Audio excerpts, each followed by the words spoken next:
तो आइए जानते हैं छत्रपति शिवाजी महाराज के अनसुने सच्चे इतिहास को। उम्मीद है आपने इस वीडियो को लाइक जरूर किया होगा। तो चलिए शुरू करते हैं। छत्रपति शिवाजी महाराज का जन्म 19 फरवरी सन 1630 को महाराष्ट्र के शिवनेरी किले में हुआ। यह वो वक्त था जब दिल्ली सहित लगभग आधे भारत पर मुगलों के कट्टर सुल्तान औरंगजेब की हुकूमत थी और दक्षिण भारत पर आदिल शाह और कुतुब शाह जैसे सुल्तानों ने कब्जा जमा रखा था। इस वक्त तक भारत में एक भी स्वतंत्र हिंदू राज्य नहीं बचा। देश, धर्म, मंदिर, हिंदू और गायों को खतरे में देख मात्र 15 साल की उम्र में छत्रपति शिवाजी महाराज ने संपूर्ण भारत पर हिंदू हुकूमत जमाने की प्रतिज्ञा ली और इसी उद्देश्य से शिवाजी महाराज निकल पड़े अपनी सेना बनाने। पर 15 साल के बालक का साथ भला कौन देता, इसलिए उन्होंने अपने दोस्तों को अपने साथ लिया और बीजापुर की मुस्लिम सल्तनत पर धावा बोल दिया।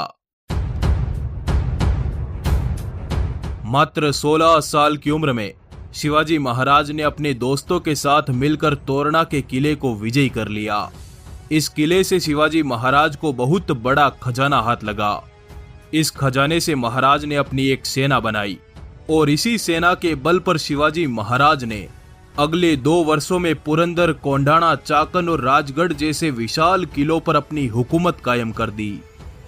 धीरे धीरे महाराज ने अपनी हुकूमत का विस्तार किया और अपनी सेना के साथ कोंकण पर चढ़ाई की। मुगल इलाकों पर पहली बार कोई हिंदू राजा तलवार लेकर आया था। मराठा सेना ने मुस्लिम सूबेदारों को मारकर कोंकण, कल्याण जैसे नगरों पर भगवा ध्वज तान दिया। 40 किले, 9 सामंत और 60,000 सेना के सरदार शिवाजी महाराज ने बीजापुर की सल्तनत पर दावे बोल बोल कर उसे पूरा खोखला कर दिया। अपनी सल्तनत खत्म होते देख बीजापुर का सुल्तान अली आदिल शाह कांप गया। उसने अपने सेनापति अफजल खान को एक बड़ी सेना देकर शिवाजी महाराज के इलाके में भेजा। शिवाजी महाराज इस समय प्रतापगढ़ किले में थे। ईस्वी सन 1659 को अफजल खान अपने विशाल लश्कर के साथ सीधे प्रतापगढ़ की तरफ निकल पड़ा। हिंदू, गौ, स्त्री, बच्चे और ब्राह्मणों का कत्लेआम करते हुए उसका लश्कर मैदान में उतरा। हाथी सरी के अफजल खान के इरादे महाराज को धोखे से मारने के थे। इसी वजह से उसने महाराज के समक्ष एक संधि प्रस्ताव रखा। अगले दिन महाराज की अफजल खान से मुलाकात हुई। गले मिलने के बहाने लंबे चौड़े अफजल खान ने शिवाजी महाराज को दबोच लिया और उनकी पीठ में खंजर से वार किया, परंतु कपड़े के नीचे लोहे का कवच पहने शिवाजी महाराज ने अपना बाग नख निकालकर अफजल खान को वहीं के वहीं चीर डाला।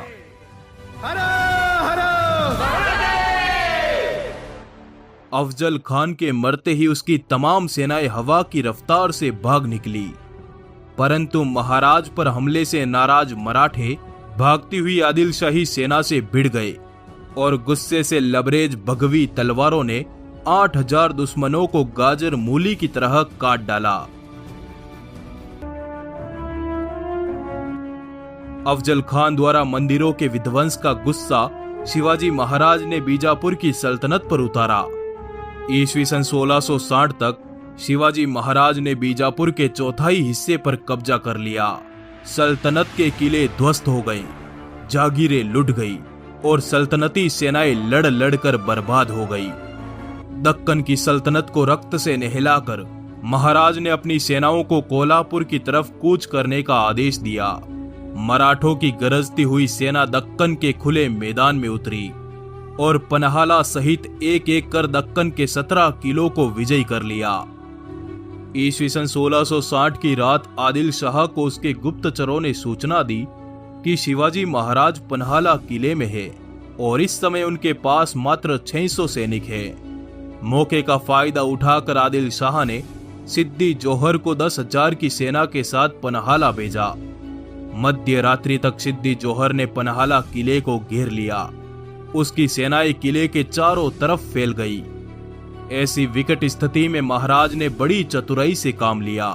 उन्होंने कई दिनों तक दुश्मन सेना का अनाज खत्म होने का इंतजार किया और 13 जुलाई की रात थकी हुई दुश्मन सेना को चकमा देकर